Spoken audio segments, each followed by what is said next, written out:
Ladies and gentlemen, welcome to Hero Movie Podcast, your greatest source for superhero movie and television discussion in the multiverse. I am your host, Adam Portrais, and you know Sweet Sean Sweet Chauncey Kovacs from the internet. He remembered. I stuttered over it, but I got it. And of course, I don't care. I love that you said it. Bruce Leslie. I'm a prickly pear, but Adam calls me Daddy. He is. Bruce is kind of our unofficial dad, in as much as he is always there with the dad joke, whether you like it or not, just like your own father. And we're going to be talking about father issues and a whole bunch of other crap today, because you know what, boys? It's a celebration. Throw some confetti in the air. We are covering Legion Season 3, the final season of Legion on FX. They were able to tell the story they wanted to tell. It was kind of unbelievable, and we're going to talk about that this week. And frankly, I'm a wee bit excited for this because we just did the second season, just a couple of weeks back, because we were like, well, the third one's coming up. We never finished the first half of season 2 there. And I was remarked to talk about how amazing the show was. And you're going to hear a lot more of that talk today, for me at least. So we'll get into that. But before we do want to remind everybody that, hey, it's the beginning of the month. And at the beginning of the month, we'd like to celebrate everybody that supports us over at patreon.com/HMP and helps keep the pirate ship here floating, man. We enjoy that, and we like to thank each and every one of you. You, of course, get the pre-show, post-show, and, of course, Dinger Zone. And no matter what level you're at, you get to vote on a movie that we watch every single month.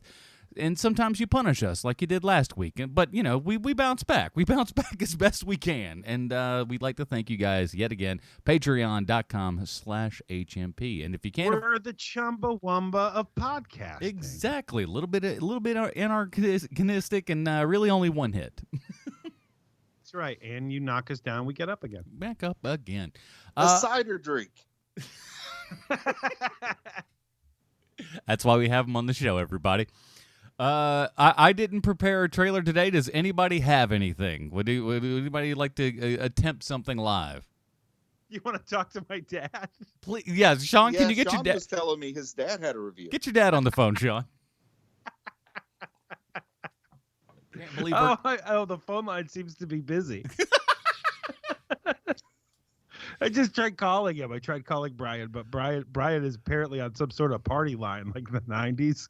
Call me. Like he's probably on something like that. You know what's really weird, though, is that, like, I don't know. I could call my dad, and you would hear pretty much the exact same voice. We did something years ago when we were just like, let's record like this little thing of these characters doing it back and forth, and we played it back, and it's just like, no, this is no good. We both sound the same. I went to a Legion 3 themed Chinese restaurant for lunch today, and I got a fortune cookie. It has a Legion Season 3 fortune cookie. Would you like me to read the fortune? Oh, I've got to open the cookie first. Okay. We have gone to an area. And here's what it says. What might have happened in Legion 3 might not have. That's Deep. The fortune from the fortune cookie. What are your lucky numbers? The lucky number is 9. No, there's a series of them, so you can play the lotto, which I always thought was a really interesting thing that the Chinese restaurants like, hey, you know what? Just in case you wanna, here's your lotto numbers. Put those. Yeah, mine just says put those 9. in there. Just the 9. Okay, well, you won't win $1 million with that. I can tell you that right off the bat. But let's get into a 1 in it. 10 chance. Coming into season 3 of Legion, what was everybody kind of expecting going in? Or is this a show that you can't ever expect anything from because you never know what the heck's going on? Bruce, why don't you go first, because you're going to be a lot more negative than me, it feels like. Well, I definitely gave up expectations. I had 0 expectations other than I finally wanted to meet Professor X. So we did get to meet Charles Xavier. And way back around when season 1 was still in production, there were murmurs that James McAvoy wanted to play Professor X, but that clearly didn't happen. But my expectations were we would, finally get some acknowledgement of who his father was, maybe see a little Professor X in this Noah Hawley version of the X-Men universe. And then I just sort of wanted the story to come to an end. Like, I felt like I felt like there was a lot of character development. There's a lot of interpersonal things going on, but I never really had a firm grip on the story. and I thought maybe seeing it come to an end, I would understand what the story was. I'm still not real sure that there's a whole. This isn't a plot-driven show. I mean, it's more of an experience-driven show, character-driven. So, as someone who likes the story, I think I was left a little disappointed. Sean? What I was expecting was complete mayhem, because that's what they gave us in season 2. One of the things that I think is lacking in season 3 that both season 1 and 2 have, are they have just exquisite production design. And I just went on and on and on about season 2, how great the production design was. Season 3, it's not so great. I mean, don't get me wrong, it's fine. It's perfectly fine. But there's nothing to recommend. I'm sorry. I misspoke there. There's nothing about it that's outstanding to the point where you're like, I cannot believe what I am seeing. That sort of production design to it and art direction. That being said, I'm not watching the show just for that. There are many different reasons. I wanted to see what Dan Stevens was going to do this year, because he really is kind of the throw anything at me and I will be able to do it flawlessly sort of actor. Mm-hmm. He's not showy. He doesn't have these like massive performances where people are like, oh my God, give that guy an Oscar. He's just really, really good with whatever you give him. And I think that he did it again this year where, no matter what he was doing, it was right. Everything he does is right as an actor. And so I had a fun time watching him. I think that Aubrey Plaza's character, Lenny, I like the transformation to what that character has become. I was looking forward to that, and we get to see that and what that looks like. Aubrey Plaza still does not write me back, no matter how many times I write her. Yeah. Our fan club is over here waving its little, pendant banners and everything, going, hey, and nothing's happening. Nothing. But specifically, my secret favorite character on the show is the Bill Irwin character, the male Carrie Loudermilk character. I find that character so fascinating, so much more fascinating than the things that are weird on the show. I find him to be the weirdest thing on this show, and I love it. I love how weird that guy is, and it had me riveted. I am a little disappointed with the way that things ended, but at least they ended, and they got to tell the story that they wanted to tell, and what a nutty little story it is. And I think that for years to come, I think that art students are going to watch this show and go, no, that's a superhero show. Yeah, I think this is a show that when people go back, and I think the show has probably done fairly well. It got 3 seasons. Frankly, I think even after the first season, our thoughts were, this show is so wild and crazy and, just outside of the box of what the regular normal folks are used to watching, that it would be amazing if it even got a season 2, much less a season 3, and then an actual finale for a season 3 going, we've got an end in sight and we're going to, head towards that ending. That's kind of shocking. But again, I guess when you have the talent behind this and enough views that people could end up watching it. But I do think that this is something that people in years will probably, I think, gosh, all during this, I was just like, man, if this was on Netflix or Hulu or Amazon, I think it would be getting far more love than it would on, basic cable. Let me throw my 2 cents in when it comes to that.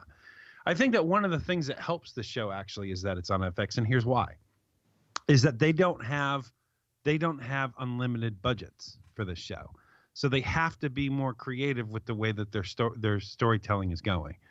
They don't have Dark Crystal money to make their show, and so they have to be clever with the way that they show you this story. And specifically when you're in the time out of time, that is a very great concept, and it's a neat way to storytell. Is that we're just going to show you clips of them as they're in that time out of time part of the story. I think that if you're on Netflix, I don't think you're getting away with that. I think that they're going to give you a boatload more money and do something less interesting. No, we want to see more action. People in gray bunny suits couldn't be your monsters in the time zone. I mean, that had a serious Doctor Who vibe to it, but I don't want to get too far ahead. Oh, for sure it did. It did, but that's another show. I mean, I know that people are looking at Doctor Who now as like, these big budget things, and they are comparatively to the Seven Sense that they had to make those shows in the 60s. But, Doctor Who has a relatively small budget for what they're trying to accomplish. And I think that this show has the same handicap. And I think they turn that handicap into a positive, especially the showrunner and the people on the show. Not for nothing, BBC and Doctor Who people and all that jazz, but like, look at the difference between what we do with like a small amount of money versus what you guys do with a smallish amount of money. I like from an artistic standpoint, like, gosh, this movie just slams. Good stuff. I mean, you can throw your fireballs at Doctor Who if you like. I like Doctor Who. I think they're doing a great job. Also, it's just a different job. Exactly. That's my point. It's just it's very different for sure. Because I just feel like it's on a completely different level of creativity going on. But it's fine for what it is, though. Well, there's also no one saying to them, because they're trying to build a dynasty with Doctor Who, and they've got 50 years of backlog that they have to do. Whereas Legion, there's no one saying, what are you doing? You can't do that. I mean, clearly there's no one doing that because no one is supervising this show. I was about to say, I think this show's went along as long as it has because everyone else that like got a hold of it, like, any higher ups that like went in and looked is like, I don't know what any of this stuff is. I mean, I guess it's fine. No, he's a big guy. He knows what he's doing. We'll just leave it be. And also, they were smart. They only have essentially 3 licensed characters in it. And the only one that has any widestream name recognition is Charles Xavier. So you can do pretty much what you want with Legion and the Shadow King. And there aren't people worried you're hurting the value of their IP. And even then, that's not made wildly, explicit constantly. That's like Xavier. Like it's not really done. Like they're focusing on the character, the story, as opposed to the IP. So I wanted to ask you this question, Bruce, because I was thinking about it watching this new season. So Switch is not IP. It's not a character from the books. Switch is a new character created for the show. Huh. Yep. Just like everybody except for the 3 I mentioned plus 1 I have a comic book connection for if we ever want to do it. Oh my Lord, I can't even believe we have what are we doing? I guess because we're in season 3 at this point and we've heard it 8 billion times, but we need to go ahead. Oh my goodness, let's do it. We're Pulp Fictioning this show. We're doing it in whatever kind of roundabout way we particularly care for. Bruce, what do you have for a comic book connection? Is there such a thing? Gabrielle Haller, sometimes called Gabrielle Xavier, or Gabrielle, I should say, first appeared in 1982 in Uncanny X-Men, written by Chris Claremont. She is the one-time wife, or at least paramour, of Professor X, and the mother of David Haller, the boy who would come to be known as Legion. But what do we know about the woman? Where did she come from? How did she meet Charles? And how was her relationship with David? Well, Gabrielle was a young Jewish woman during the Second World War, which was not a particularly good time to be such a person. Though the details of her story were never shared, the trauma she experienced left her in a catatonic state. While working in an Israeli psychiatric hospital alongside his friend who would become Magneto, Professor X met the catatonic woman. The mutant Professor X used his psionic powers to awaken Gabrielle from her condition, then saw to her recovery over the following weeks, an interval during which the two fell in love. The forces of evil weren't finished with Gabrielle yet, as a Hydra group led by former Nazi Baron Strucker kidnapped the poor lady. Charles and Magneto used their mutant powers to save her and defeat Hydra. Immediately afterwards, Magneto left Gabby and Charles, feeling that her and Charles' view on mutants and humans contrasted with his own. But Magneto did not go empty-handed. He left with Nazi gold that Hydra wanted to claim. Over some time, the Charles and Charles and Gabrielle amicably ended their relationship, but not before doing the horizontal mambo and planting a seed that would grow into something that would dwarf even the mighty sequoia. Charles left Israel totally oblivious to the fact that he had contributed his mutant DNA to a baby, though being a professor and all, I have to believe he understood where babies come from. Now, years later, Gabrielle became the Israeli ambassador to Great Britain, but for some reason lived in Paris rather than London. And I'll blame Margaret Thatcher. From what I understand, that lady was a serious buzzkill. Now, Gabrielle didn't live alone. With her was her young son, David. And during a terrorist attack at her home that claimed the life of David's godfather, a man named Daniel Shamron, David's mutant powers activated, ending with him killing the terrorists and putting himself in a catatonic state. Kind of like mother like son thing going on there. Later, David, who was now in his late teens, developed a disease that the comic book industry inaccurately described as autism, because comic book writers in the late 80s and early 90s had seen Rain Man, but had no real experience what autism is really like. Now, Gabrielle turned to Dr. Moira McTaggart for help. Gabrielle told Moira who David's father was, but made it clear she didn't want Charles involved. During Moira's attempts at treatment, David absorbed the psyches of two of her friends. I feel the responsibility to point out that the absorbing of other psyches is not a trait commonly possessed by individuals on the autism spectrum, though I have encountered a few elementary school teachers who have behaved as though they were afraid that might be a possibility. But back to our story. Eventually, Moira was left with no other choice than to defy Gabrielle's wishes and call the man who hit it and quit it, Charles Xavier. After David absorbed Moira's psyche, Charles entered the young man's mind and discovered that he was indeed the boy's father. Eventually, David returned everybody to their bodies, fixing most of David's mind and ridding him of his something entirely unlike autism. Now, Gabrielle became Magneto's attorney after that because he was on trial for crimes against humanity because, like myself, she knew Magneto was right. Now, Gabrielle managed to lose her son David because of Bishop and his time travel shenanigans during the Age of Apocalypse storyline. Deeply saddened by the loss of her son, Gabrielle eventually moved on with her life.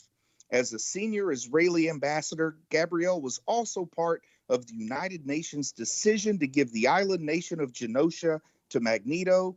I think she realized she hooked up with the wrong mutants sometime back in the day. And Gabrielle was also called to have a talk with Legion after he returned to our timeline and had caused a great deal of trouble across Great Britain in what was known as the Age of X. After Gabrielle and Legion talked about what transpired, Gabrielle was accidentally shot by an assassin's bullet that was intended for David. Before passing away, Gabrielle told her son that, I lost my spot. Told her son that they haven't been any miracles on coming back from the dead, so don't try. Infuriated with his mother's death, Legion incinerated his attackers and then teleported to the Jean Grey School for Higher Learning. And those are the tragic bookends of the woman who did plenty of things worthy of note in her own right, but will always be known first and foremost as Legion's mother. Man, I got to say, Charles Xavier, he really threw it around. The guy. Oh, yes, he did. Man. Not to mention if you have the creepy Silver Age reprints where he's saying things like, I know Jean is only 15, but I feel like I love her so much. Like, those really don't age well. Yeah, leering over Jean. Yeah, bad guy overall, that Professor Charles. So let me ask you guys something, because I'm looking through the cast here, right? And you know, there are a lot of these characters that I would like to see them move on into other things. You know, like specifically books. Like I would love to see them in, you know, some X-Men somewhere. And so I'm wondering what characters you would like to see move on, one, and two, who owns these characters? Is it Disney? Ooh, that's a good I guess answer. now it would be Disney. I mean, right? Right. I don't know if there's any, you know, I have no idea what Noah Hawley's contract was, if there's any like creator rights in these new characters, but I would imagine they're owned by Disney now. Uh-huh. I mean, like the Loudermilks, Carrie Loudermilk and Carrie Loudermilk, I'd love to see them in a book somewhere. Yeah, that's probably the two I would be most interested in seeing in a book. Well, imagine that Lenny comes back and she's the big villain for an X-Men storyline. That'd be awesome to see. I really like Lenny, but I don't know how much of that is because of Aubrey Plaza. Like, that's a character I don't know if I would like in a book. In fact, I might almost dislike it because it's not portraying the character the way I see it. It's almost a character that's like begging you to hate it. And I also, like, as much as I liked Aubrey Plaza's portrayal and as much as I liked seeing Lenny on screen, and I thought it was one of the most interesting, probably the most interesting character in season 1, I still don't really know how I would describe that character to somebody. Like, maybe I missed something, but I just don't even exactly know who or what Lenny was, even after the story's done. Yeah, it's a little gray, and I'll be honest with you. There's so much that goes on in 3 seasons. I feel like they took 5 or 6 seasons and can basically condensed them down to 3, because that's how long it would normally take people to tell the amount of story that's going on in this particular series. But yeah, I think that's a tough thing to figure out, because I think technically, doesn't Lenny like have a different look, but we're always seeing Aubrey Plaza, and that's like with this season really on account of the eye color change and everything. Like, technically, she takes over the sister's body, yeah, which is why she has the different eye color. So the way that I see this character is that she's basically like a mental terrorist. And season 1 had really set the character up, so if they had chosen to do so, Lenny could have just been like a hallucination that David was having. Right. Like, they did set it up in such a way in that first season that you couldn't definitively say Lenny had truthfully interacted with anyone other than David, but then that kind of changed as season 2 happened. But there was a point where I really thought Lenny was going to be that Tyler Durden type character. Well, and again, that movie for people, not for nothing, but we spend almost that entire first season in a mental institution, and this guy's just there seemed to be enough evidence that certainly lent credence to that theory. Yeah, and not to mention, the whole idea that I had read, and I don't know if it was true or not, but Lenny was written as a male character before Aubrey Plaza was cast, but they refused to change any of the lines, so a lot of stuff she says is definitely gender non-conforming. Yeah, I mean, the Lenny character in and of itself is just a kind of spin the wheel of who knows what's going on. It's just like Salt. So because the other character that I was fascinated by, and she's new for season 3, is Switch. I really like the way that they build her out. And this season, we start with her, and like this is kind of her season, really. Yep. And Switch really feels like it should be a character lifted from the comics. I mean, that's why I asked. Yeah, really constructed to fit those comic norms. I mean, her power is so much like a vague X-Men type power, especially if you look at like the Grant Morrison run. She's got a lot in common with Blink, but it's just instead of spatial relocation, it's temporal. Even the way she opens her portals looks a lot like Blink. Blink, I believe, also an Asian female. So a whole lot of things that you think, wow, this is very comic book like, much like how Sid has a little bit of Rogue to her. Yeah, but still a new character. But I think that's one that's really constructed like it's from the comic books, and I fully expected her to be revealed to be a robot, but instead she was revealed to be Gallifreyan, I guess. We've already started talking about Doctor Who. I'll keep that going. I love her. I love her finale. I love the end of her story. I think it's great. But it's very well done. And I think that was a story that actually had a storyline I could follow, and it had an ending, and I felt like I knew what happened. I still don't really know what David's story was in the end. I mean, I kind of know what happened. I can tell you what happened on the show, but saying what was his story, I'm not really sure. Maybe you guys can help me with that. Well, I think that then we can probably just use that as a springboard into what is this show trying to say? Can anyone know? And I think this is something that, like, not only from a visual perspective will this show be looked back upon with, a lot of a studied eye. The same can be said for what this show is saying. There is so many different layers in here as to what Noah Hawley. I'd love to hear some commentary or whatever from him about, like, what his mindset was in all of this, because there's a lot of very interesting stuff going on. One could argue, it's all about family or choices that people make. The what? Like it's Fast and the Furious. Yes, it's very Fast and the Furious. There's a lot about decisions and fate and things of that nature. So, I mean, what were your? I guess it all depends on what you kind of take away from the show as a whole. Can I give it a shot? Sure. All right. So I think that we have a little mixture here. The best way I can use to describe it, especially with Legion's story, is this. I think that we have a little bit of the Matrix happening, the Matrix trilogy happening with this character. And I also believe that there is a bit of Green Lantern, Hal Jordan happening with Emerald Night and Emerald Dawn and all that stuff. And so basically, I think we have a character who wants to change reality so that everything is better. He believes that he's doing it so he can make everything better for everyone else, but truly he's just trying to make things better for himself. Yeah. And so when he goes from being our protagonist to our antagonist somewhere around late of season 2. And so the entirety of season 3, I think it's going to be about how you have to change who your friends are during wartime, which is what is happening with all of these mutants that we've been seeing. And so Shadow King becomes part of the good guy side, for lack of a better term, and they have to go after David, right? But at some point, David figures out, basically towards the last couple episodes, that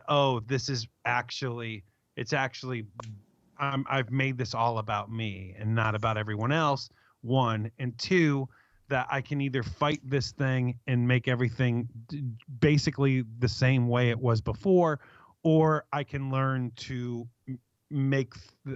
come to a truce with this thing that tried to destroy me because my dad tried to destroy it.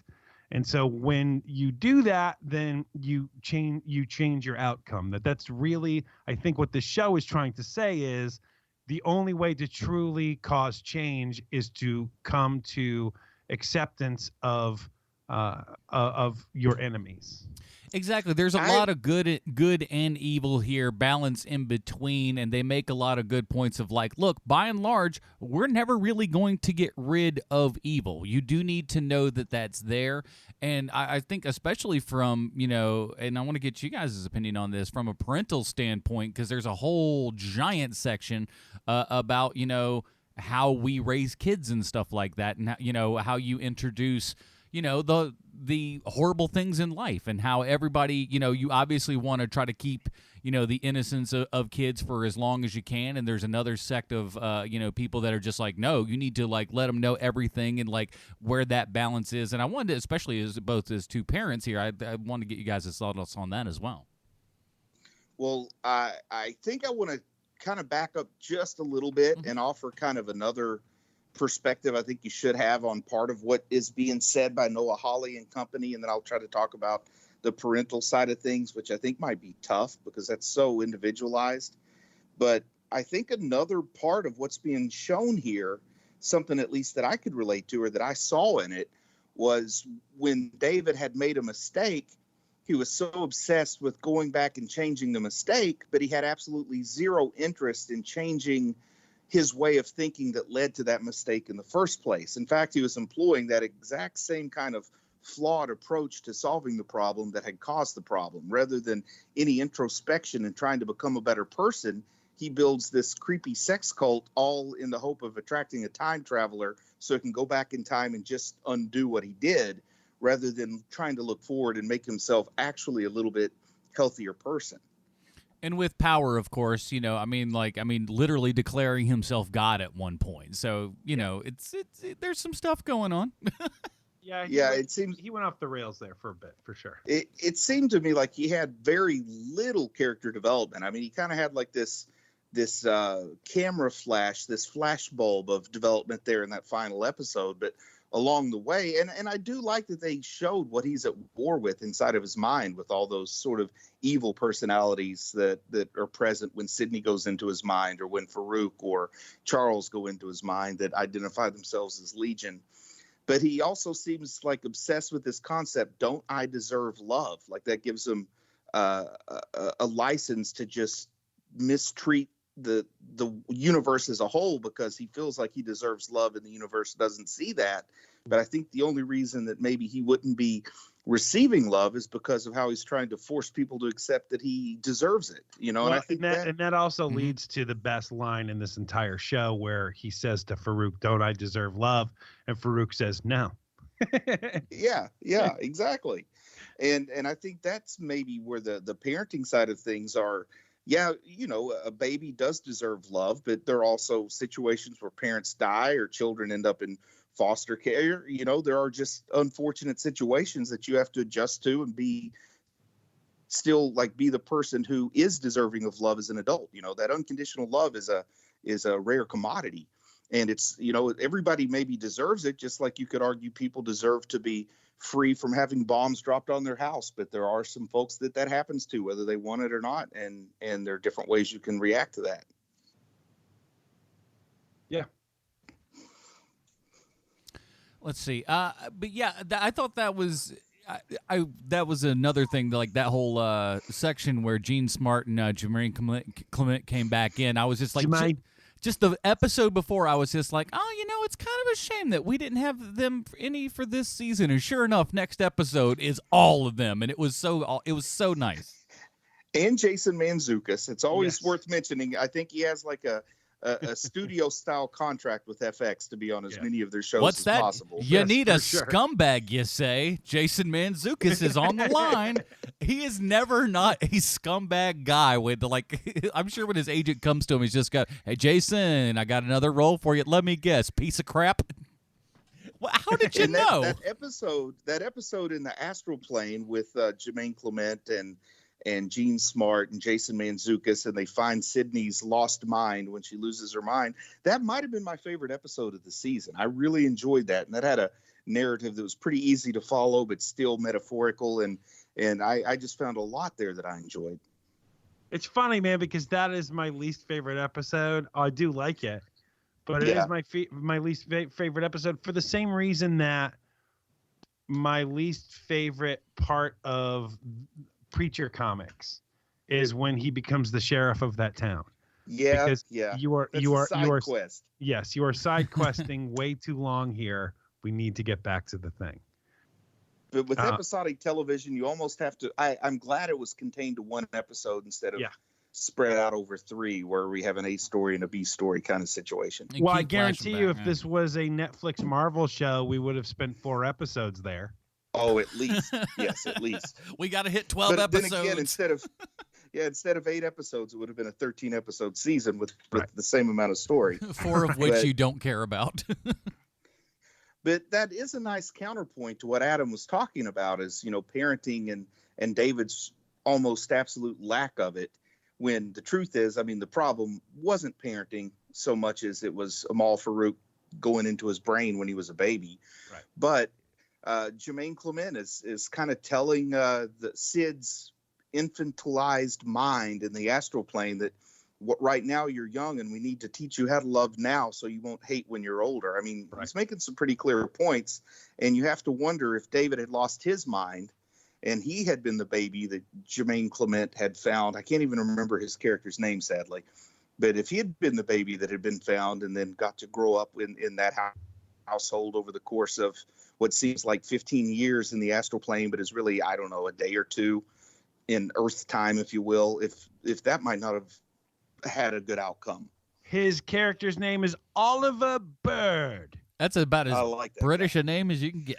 Oh, but I do have to say, when I heard they were going to have a rap battle, and they said there's only one way to settle this, when Oliver has to battle the wolf, and I'm thinking, oh man, we're going to have this comedic rap battle between Jermaine Clement and Jason Mantzoukas. I was expecting something far superior to what was delivered. I was left a little wanting by that rap battle. I think the guy from the Flight of the Conchords. Funnier, Bruce? Do you think that the Flight of the Conchords are funnier than a couple of staff writers from Glee? I think the Flight of the Conchords are funnier. Yes. Because I can almost guarantee you that the staff writers from Glee who have moved over to the show are the ones who wrote those lines. It was very disappointing. I expected more from both of them, to be honest, because Mantzoukas can be pretty darn funny too. There was poignant. I've listened to him on podcasts and stuff. He's genuinely he's got more talent than showed through in that rap battle. Agreed. I will say this though. I thought this was actually because it's a joke because it's true of him playing scumbags in a lot of things. But I will say this one gave him a little bit more room to breathe than a lot of those other roles do. It does, like I know that you're fond of calling him a scumbag, but he's more of a scum bum, if that makes any sense to you at all. Yeah. True. That, like he's not someone who you just out and out hate. He has that ability to play someone who's scummy, but you still like him anyway. Lovable dirtbag. Well, and basically he's taking the roles that Bill Murray used to play in the 70s, where he played absolute dirtbags and you still liked him. Yeah. You know what I mean? His last movie where he was really like that is Scrooged, probably, but those were his roles. That's what he took. And so now you have Mantzoukas taking those roles now, where like you still like this guy, even though there's not a whole lot about him that's great, Yeah. Because if you were just the straight up scumbag, nobody would keep you around. You have to have that little something there that makes people keep you in their circle and not just avoid you. Good point. He's a real scum bum. Yeah, exactly. But like when you do see him, you're just like, oh, great, he's gonna play someone awful, and yet we're still going to like him. I mean, even on the Good Place, he's even a scum bum on the on the Good Place. He's one of those people, you see him in so many of those roles, you kind of think he's probably a little bit like that in real life. I don't know the guy, but you imagine maybe he just is that way a little bit. I was listening to an interview with him fairly recently where somebody referenced Harry Potter around him. Do you know this about him? No, I do not. Somebody references Harry Potter around him, and then he doubles down on the Harry Potter reference and just stops the entire interview because everyone's like, oh, you know Harry Potter. And he goes, who do you think you're talking to? And he knows everything there is to know about the book series, the movies. He even knows the new stuff. He's involved with that website where she keeps adding things what no one cares about, the Harry Potter universe. Where everyone's where did gay? wizards used to poop? Like stuff like that. Yeah. And he knows every bit of it. He's so down the hole for Harry Potter that I listen to him talk about it forever. It's so fun. Has he been cast in any of those Fantastic Beasts movies? Because it's kind of sad if he hasn't. It's probably about to happen. Yeah, it ought to. He's doing just fine with the John Wick stuff and every TV show ever. He's on that now. Yeah, I like him on every TV show ever. He's doing a little all right, that guy. Overall, I do have to say that overall my favorite season is still the first season, just because it was just such a fastball that I never saw coming. It was a slap in the face because it just wasn't like anything even remotely that we'd seen before. Right, and so because I figured it would be like that complete piece of garbage that Fox had on with their mutant show that didn't last. Yeah, The Gifted. Yeah, I figured that it would be like that show, and it is anything but that. And so when I say that the first season was my favorite season, but I still like season 3. It's just not.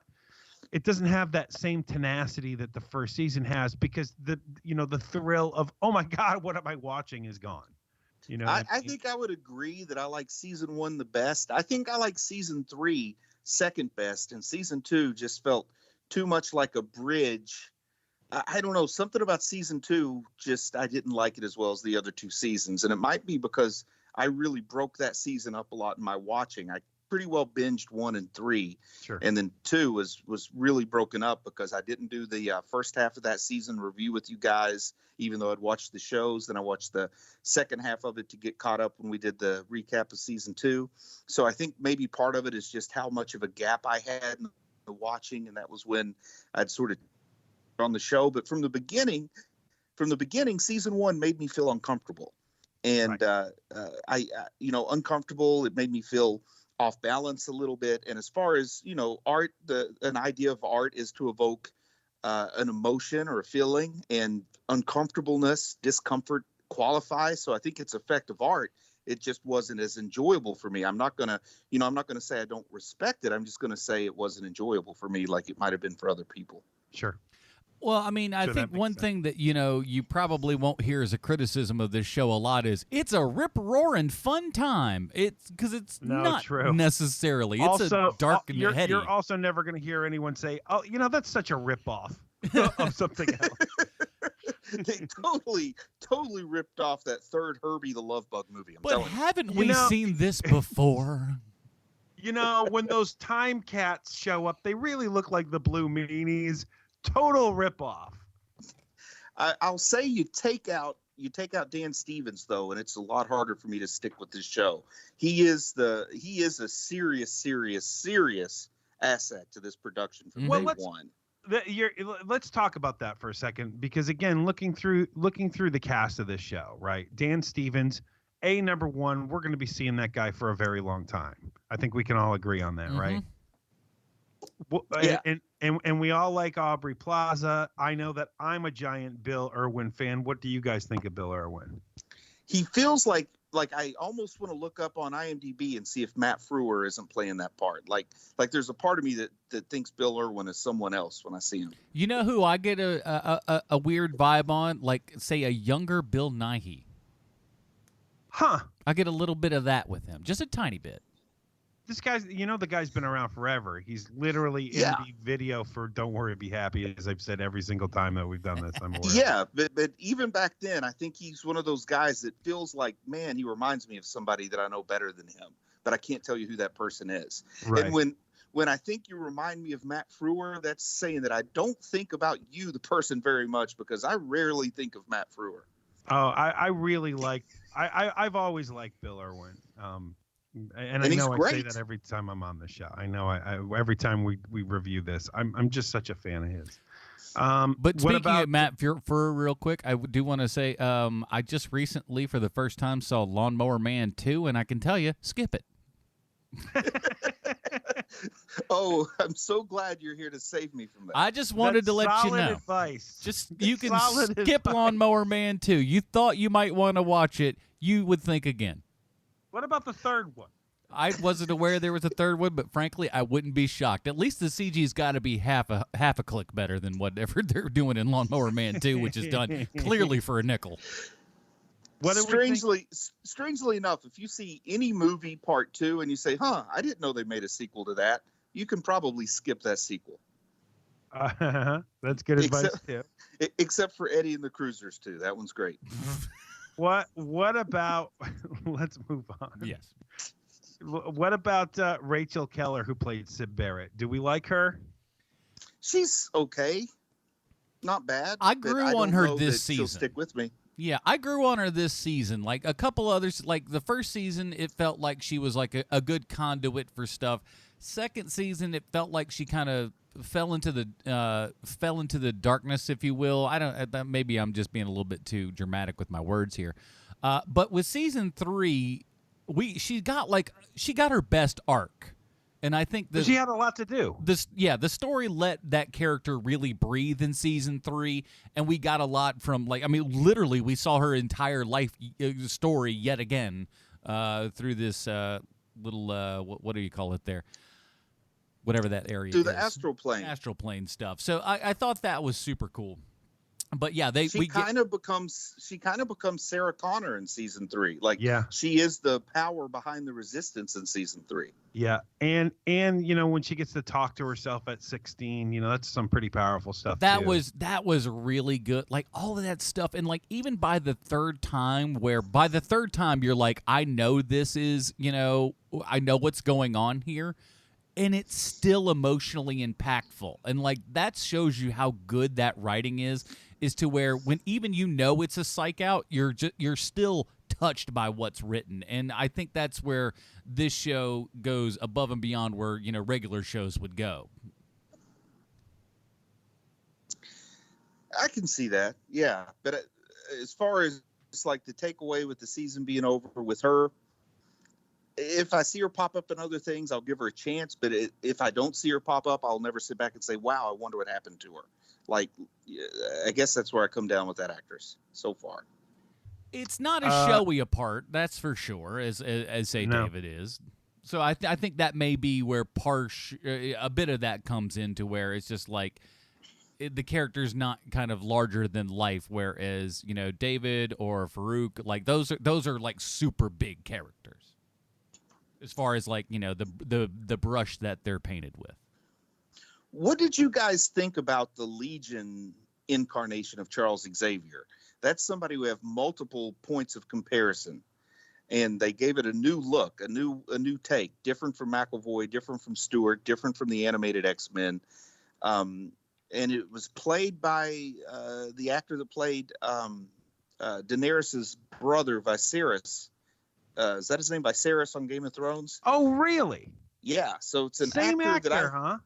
Yeah, an actor I had seen in a very different role. Definitely an unlikable character there. Yeah, versus totally unlikable. So versus here a character who's supposed to seem likable till you know him better, and then you realize he's unlikable. Well, let me tell you what here's my 2 bits on it. Is that it feels to me like I'm very glad that we saw Pennyworth, because he feels like that to me, where like this is not my Charles Xavier, but I do understand where they're going with this, that sort of thing. I think that's a great comparison. In fact, I think this guy would have made a good Pennyworth even. Yeah. Now that you throw it out there, a little bit older than Jack Bannon. But how about you, Adam? What'd you think of this version of Professor X? I almost thought he was someone else for quite some time. What's the guy's? I forget the guy who was like half blown up. And like the guy that was Hamish Linklater. Yeah. So like the big problem with that is like he kind of looks like a younger version of him. I kept having to like kind of jog my memory and just go like, no, that's not this character, because they kind of have a similar, younger vibe to him than the other character. It just seems like I was like, oh, do we get a younger character? Because we've had younger characters of younger versions of those characters in the show. So I was like, well, maybe this is nope, that's not it. That's another character. His character's name is Clark, by the way. I always call him by his real name because it's so awesome. Yeah, much better than the character name is his real name. Much like Amber Midthunder. Like that is a way better comic book name than Carrie Loudermilk. Yeah. Like, by the way, I love Amber Midthunder. She's somebody I will be on the lookout in other stuff. Yeah. I think she's good for action, superhero, comic book type stuff. I think she's wonderful. We also haven't talked at all about the job that that Farouk does, the actor who plays Farouk in this show does, because he is just incredible. Naveed Negaban, he is fantastic in this role. Okay, say that last name again. Negaban. That's another one. Amal Farouk is a pretty good comic book name, but Emil Negaban, Naveed Negaban, that is an awesome comic book name. Like, I think that might be how the casting director looked at this. Who has like great comic book names in real life? Give me the name of somebody who sounds like they'd be fighting a transformer. I mean, that's pretty much the name of the things that Rick Jones wore on his wrist so he could turn into Captain Marvel for a while with the Negabands. Oh, what a I goose remember am. that. I love the names of the cast, so I can say they've got that in their favor. I think that he is also extremely good in this show, in this role specifically, because they basically got rid of their creepy yellow guy, which made season 1 so unbelievably creepy. And Yeah. they make him into now this version of the Shadow King, and I love this guy. I think he's great. And I think the yellow-eyed man, which is what he was called, I think the whole inclusion of that character in season 1 is a little hint that they didn't know where they were going with this show. Because I don't think. Yeah. Go ahead. I was going to say, I really thought at the end of season 1 we were going to go to the Mojo verse. I really did. Yeah, me too. I think a lot of people did. But just the way that character doesn't really physically resemble anything, I thought maybe that's what Lenny's true form might end up looking like. I didn't know, but that yellow-eyed man was just Lynchian. I know that I made this comparison in season 1 and season 2. Like David Lynch is great at imagery and environment and ambiance, but he can't tell a story. Amen. And I was worried some of that was going on here. Except for The Straight Story, which is an amazing, amazing movie. Yes, which I haven't seen, which I probably should. So good. Yeah. And it's so up your alley too, Bruce. I do love riding lawnmowers. Now I do have to say one thing. Now you mentioned that there was the art design and everything may have been a little bit lesser this year than say other years, but we do have a giant pig with drugs coming out of the nipples. So I think that's True. Yes. True. There's a couple things in here. You're like, I'm sorry, what are we doing now? I love the. With like all through the piping that's going through the building and everything, and that the blue to red and stuff like that. I thought that was like a really cool choice and everything. And again, we get dance numbers and music numbers. I just love it. And something else that works okay with this show, because in season 1 in particular, we pointed out just how anachronistic it is. You have no idea what year this story's taking place. Even here with the guru style for his cult and things, they try to make it so you're not real comfortable at what time period this is taking place. That's something you kind of have to do if you're going to stick with X-Men characters right now, because the lore, the backstory for David and how his parents met, and for Professor X and Magneto, that's all rooted so deeply in World War II that as the MCU reboots the X-Men, they're going to have to update that or decide how to approach that. Mm-hmm. But something else they did too is in the scenes, the war scenes with Charles, he's actually wearing a World War I British uniform rather than a World War II uniform. So they're really stretching out the mystery of time here. But that is something that's kind of problematic with the X-Men going forward, is so much of their core canon, their core lore, just doesn't make sense with modern time periods. They had to take Iron Man and update it from the Vietnam War to war in Afghanistan. And even with Professor X, by the time they're talking about where his stepbrother King Marco came from, they're in the Vietnam War instead of World War II. But, all these stories that they had come up with in 1961, right. Well, World War II was only 15, 16 years ago, but now those are origin stories that they're going to have to update, but we don't have any more recent thing that's anywhere near comparing to the magnitude of World War II. All right. So it's going to be... Hear me out. I think we're going to be seeing a lot more of that, where it's like, amorphic, their time. Yeah, I think it needs to be. I think just after World War II, we just get Professor X and Magneto, time travel them to the present, bring it back to normal, and then the car starts again, as it were. But done and done. Sure.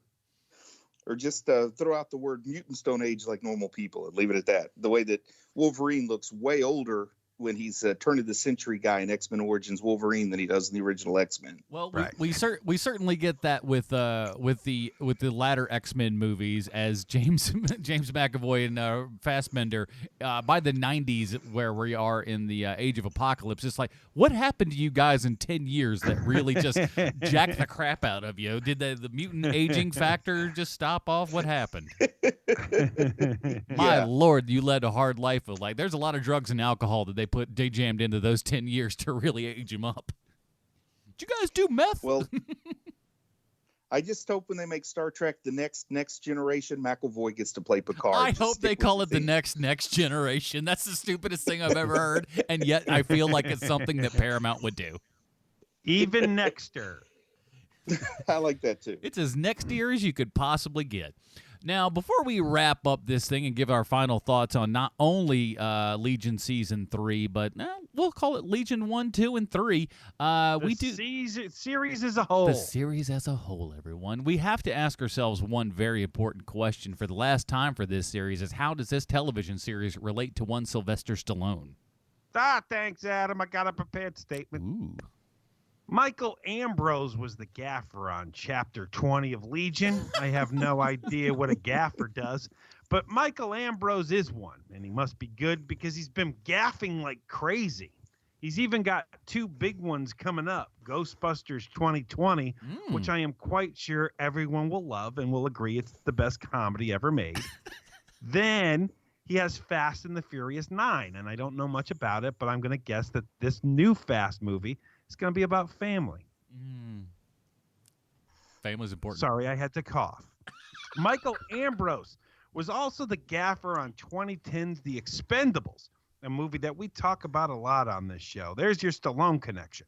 Now, if my fellow Roboys will indulge me, something we've never spoken about is a show Michael Ambrose worked on in 1997, a TV show called Nightman.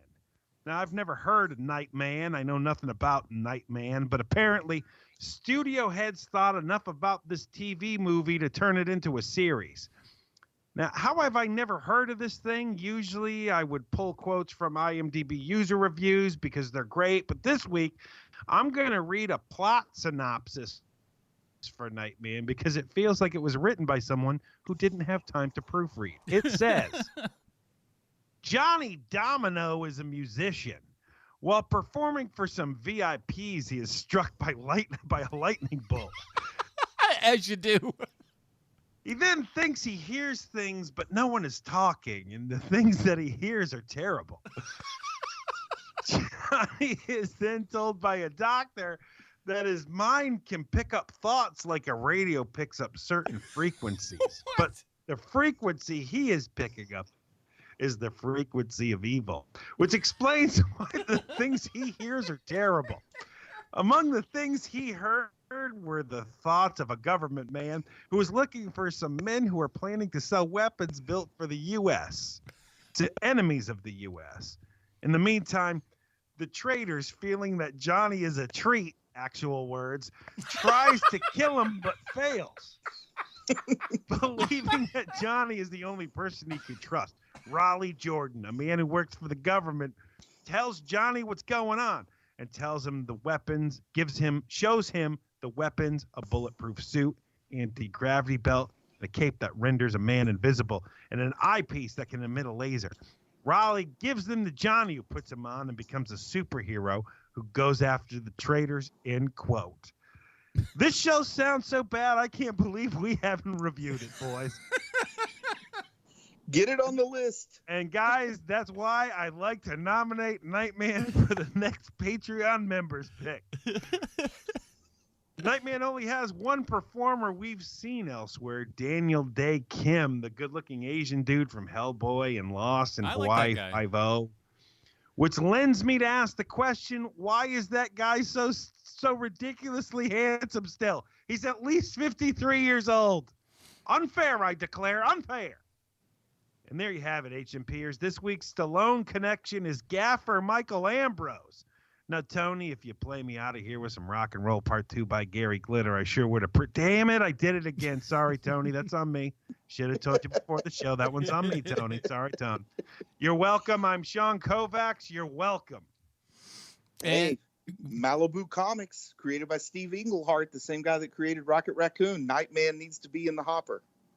There you go. Oh man, I tell you though, Daniel Day Kim's like secretly getting it done for like ever, like that guy.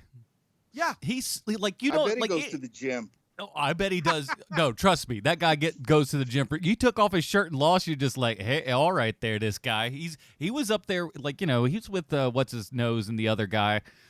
I remember that show well. What's his nose and the other guy. You say. I have a great memory. That show was on like a decade ago.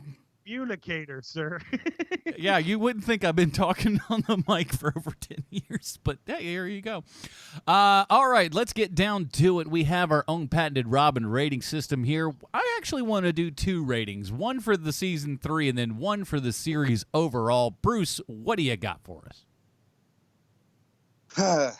Look, it's a situation where there are moments I enjoy. I think maybe my comments, I think maybe I've been perceived as feeling more negatively about the show than I should be, than should be expressed.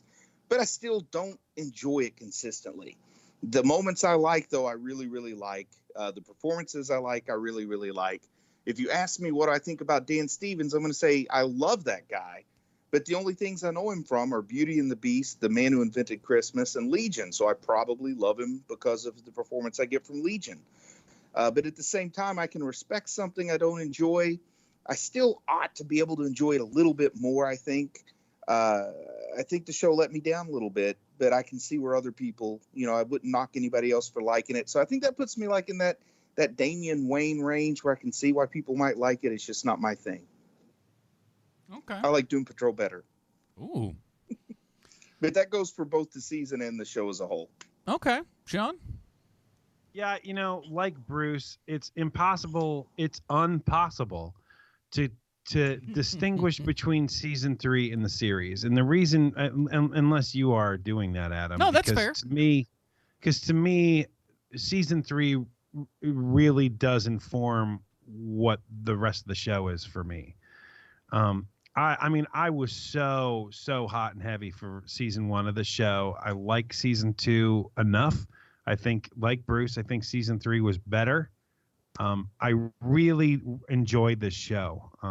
And so for me, I'm giving it a Tim Drake. It's not perfect. It couldn't possibly be perfect. But this is, I can't even imagine someone trying to do Legion and not having their version of Legion informed by this. Yeah. I'm going to, because I asked that because I wasn't quite sure how it would possibly land. But, the answer for me for both of season and series as a whole, I got to go Dick Grayson. It's just like this is a show, if I had talent, I would do. This would, because everything that this show is about and accomplishes and puts on screen is something that is very much in my wheelhouse. It's not a series that's going to be for everyone. I think that there's a large section of people that would watch this and absolutely hate it.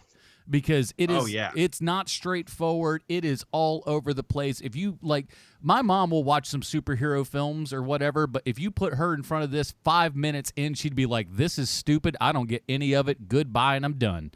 But that's just how, if you're not going down that avenue, this is not one for you. But man, if you like stuff that's a little bit out there, a little bit arty, has that comic book flair to it and everything, there's nothing else like this. And I've mentioned it in several shows, but this show and Preacher and everything, we are in a very awesome time for comic book television as much as we've actually covered this year. But between this show and Preacher, Doom Patrol, we're getting a lot of really interesting comic book stuff that we just haven't seen anything like this before, and in a genre, if you will, or a subgenre that has been kind of in our face for the last 20 years. to feel something fresh and new is just so exciting, to know that there are other ways to tell stories and different avenues out there for us to explore.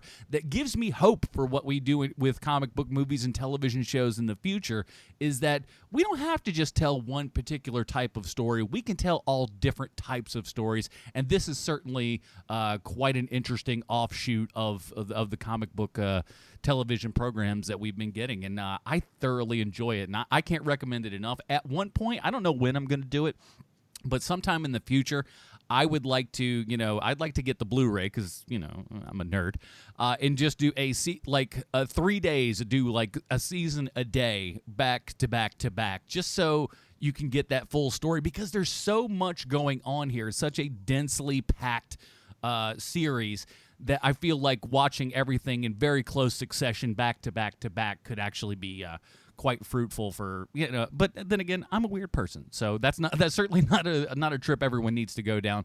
But if you have an interest, man, this show is fantastic, and I personally cannot recommend it highly enough. Alrighty, so that being said, next week, we're going to keep it up. We're going to do some more awesome stuff. Don't you want to do awesome stuff? I want to do awesome stuff. We've done enough television for a while. We want to pump the brakes on that for a hot second and go back to what really got us here in the first place. Movies. Great cinematic quality movies. Things that, just have the best production values, the best acting. That's what we want to do. So next week, we're going to be reviewing Captain America 2: A Death Too Soon. Starring Reb Brown, and is Christopher Lee in that one? I think Christopher Lee's in that one, if I'm not mistaken. So we'll be checking that out next week. In the meantime, Bruce, where might we find more of your information on the internet? Just check out Preacher Podcast. I think we're going to be reviewing some episodes of Preacher over on Preacher Podcast with some people I know. Sweet. Chauncey Kovacs from the internet. Are you on the tweets now? Oh my goodness. I am. And all 12 people who follow me know that I'm on there every single day. I post every single day now.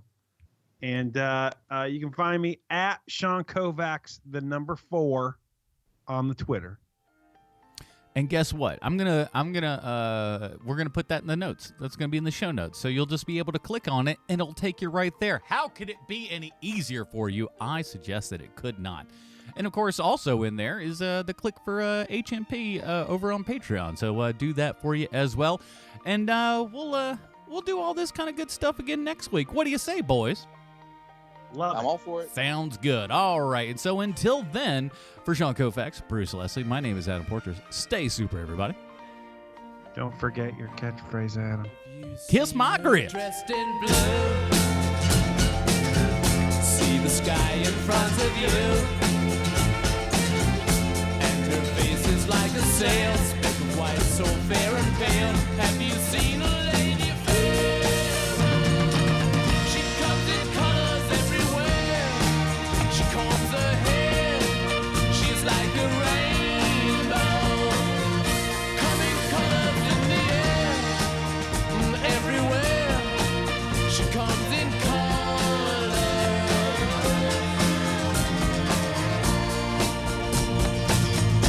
Have you seen her all in gold?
Thank you.